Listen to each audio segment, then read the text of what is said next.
let alone see a legend about memory, about what it means to really connect. You know what I mean?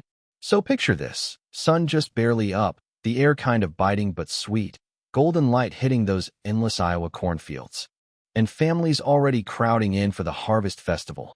Kids darting between hay bales, folks sipping cider, grandparents bragging about the good old days, and then right in the middle of all that, boom, sirens, panic, chaos. Code red. Alexander is loose. I swear you could hear the world stop spinning for a second. Nobody moves like a 1,800-pound bull on a mission, especially not one with a reputation as wild and unpredictable as Alexander. Jake Morrison's voice crackled through the speakers, and suddenly everyone's looking for cover. Moms dragging their kids. Old folks moving as fast as their bones allow. Farmhands flying across the grounds with prods and tranquilizers.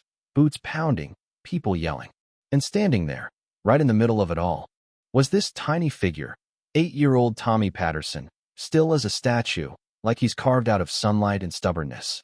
While this bull, this absolute force of nature, is barreling straight toward him, eyes locked, steps deliberate, and you can just feel the tension thick enough to cut with a knife. Linda Patterson, Tommy's mom, is screaming, pleading for him to run, but Tommy doesn't budge, doesn't even flinch.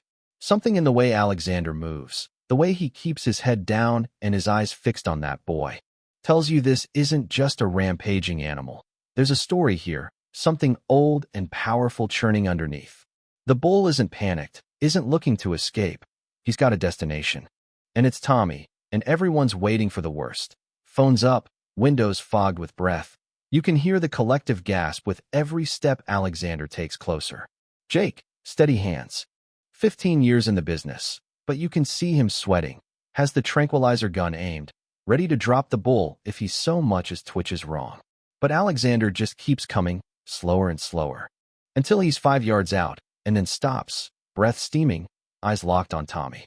For a second, nobody breathes. Then Tommy, this tiny slip of a kid, takes one step forward. I swear, I think half the crowd almost passed out. But the bull, he doesn't charge. He lowers his head, lets out this low, rumbling sound. Nothing angry or wild, just this deep. To a time when Meadowbrook Farm belonged to Tommy's grandpa, Eddie Patterson. The man was a legend, 72 years old, could calm a bull with a song and a folding chair, no joke.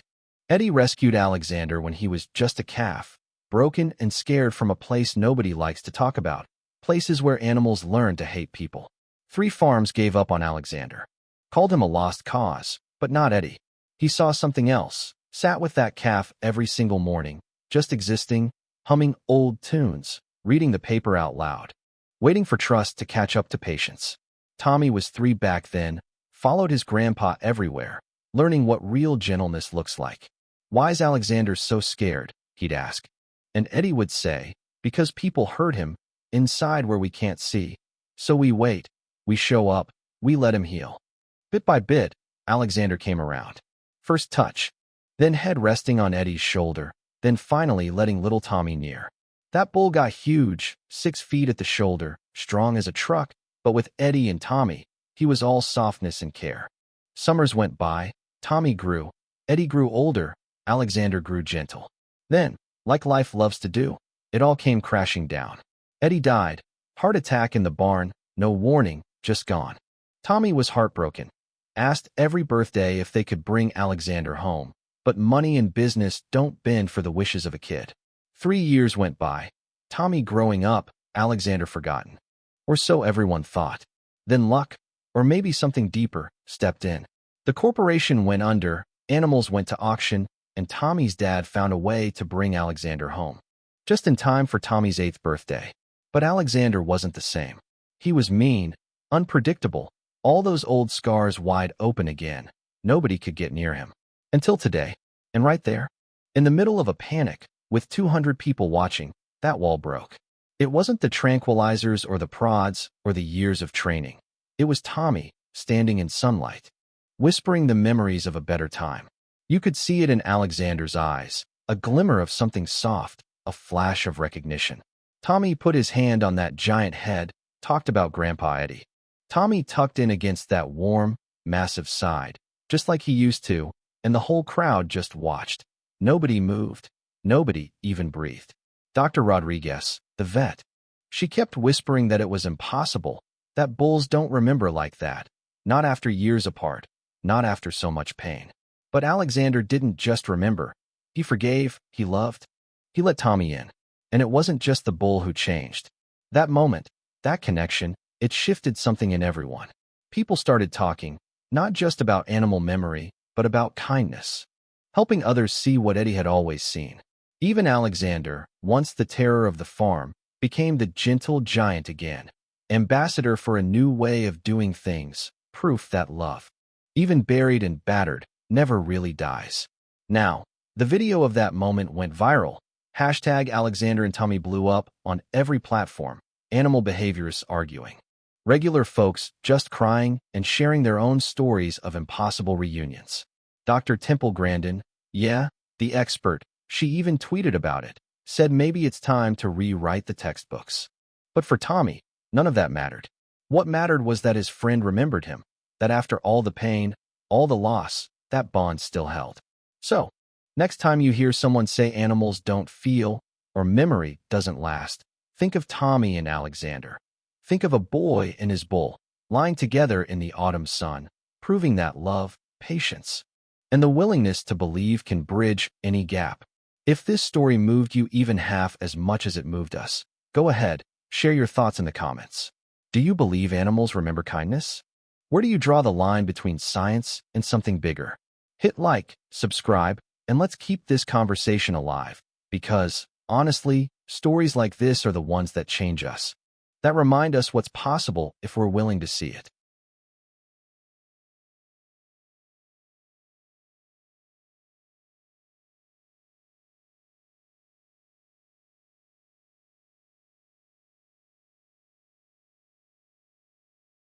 Now, you might think after that miracle moment, when a boy and a bull rewrote the script for what love looks like, things would settle down, right?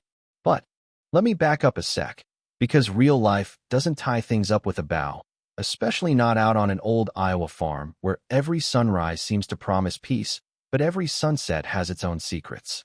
So, the world outside Meadowbrook Farm caught wind of what happened. Social media ate it up. Impossible reunion. Bull remembers boy. Thousands of comments rolling in, some full of hope, some full of doubt, people arguing about science and faith and all the stuff that lives in the cracks between. Suddenly, our quiet community became a zoo, and not just for the animals, camera crews, news vans, researchers with more questions than answers, animal rights activists chanting outside the gates, even skeptics trying to poke holes in the story. And while all that circus spun around us, inside the farm, something else was brewing, something quieter, but just as real. Because as much as Tommy's bond with Alexander was this beacon of hope, not everyone was happy. Not old stories and soft talk. A bull that size, unpredictable as he is, shouldn't be anywhere near children. Sentiment doesn't feed the bottom line, she kept saying. Not caring one bit about Eddie's legacy or what Tommy felt. She started pushing for stricter regulations, double fencing, no more animal therapy. Talk of sending Alexander away for safety evaluation at some distant facility. Suddenly, what felt like a family miracle turned into a battle for who gets to decide what's right, for the farm, for Tommy, for Alexander. I remember one late afternoon, Tommy was sitting with Alexander under the old oak tree, reading out loud, his voice a bit shaky, maybe sensing change in the air.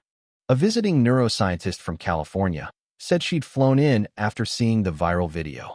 "You're all missing the point," she said, voice calm but sharp. "This isn't about rules, or even about memory. It's about connection, something science barely understands but can't afford to ignore." Madison didn't want to hear it, but Dr. Leung knelt right there, inches from Alexander, and started asking Tommy questions, how he felt, what he remembered, what he thought Alexander was feeling. Tommy, still just a kid, but wise in a way that makes you wonder how old souls find their way into young bodies, answered quietly, "It's like he's family. I don't feel scared, not with him. Grandpa Eddie always said you can't teach trust, you can only earn it." The crowd went silent. Everyone, even Madison, caught in the gravity of that simple truth. And that's the thing. What happened next wasn't some neat, Storybook resolution. Madison filed her reports, called the corporate bosses, who called the lawyers, who started talking liability and insurance, and all the words that make hope shrink. For a while, it seemed like Alexander's days at Meadowbrook were numbered, and Tommy's heart started to crack all over again. There were meetings, petitions from the townsfolk, students writing letters, even national news debates about the ethics of sentimental animal handling. Dr. Leung started a research project, inviting other scientists to observe, document, and test what she called effective cross-species bonding. At one point, a university offered to take Alexander for study, promising a controlled environment, which to Tommy just sounded like another cage. The twist came when the insurance company flat out refused coverage unless Alexander was evaluated by a panel of experts, the kind with reinforced cages and steel bars. You could feel the tension pulsing, the town split between fear and fury, people showing up with protest signs, local police called in just in case. Tommy picked it up, voice trembling but steadying with every note, and the bull. Well, Alexander started to sway, eyes softening, that same rumble vibrating the ground. A little softer around the edges. But the ending, if you can call it that, is more like a question hanging in the dusk, because Tommy and Alexander got to stay together. Endless debate. Was it science? Was it faith? Was it something in between? Visitors still come, hoping to catch a glimpse of the boy and his bull. Some just want a selfie, others walk away in tears, shaken by something they can't quite name. Tommy grows up, Alexander grows old, and every evening they sit under the oak tree as the sun goes down, reading aloud to the long, quiet fields. So, I gotta ask, what do you think? Is love really enough to change the world? Or are we all just dreaming, trying to hold on to something wild and gentle that keeps slipping through our fingers? Drop your thoughts below. Tell me where you stand. I think we're all searching for proof that the impossible can last, if we just believe hard enough.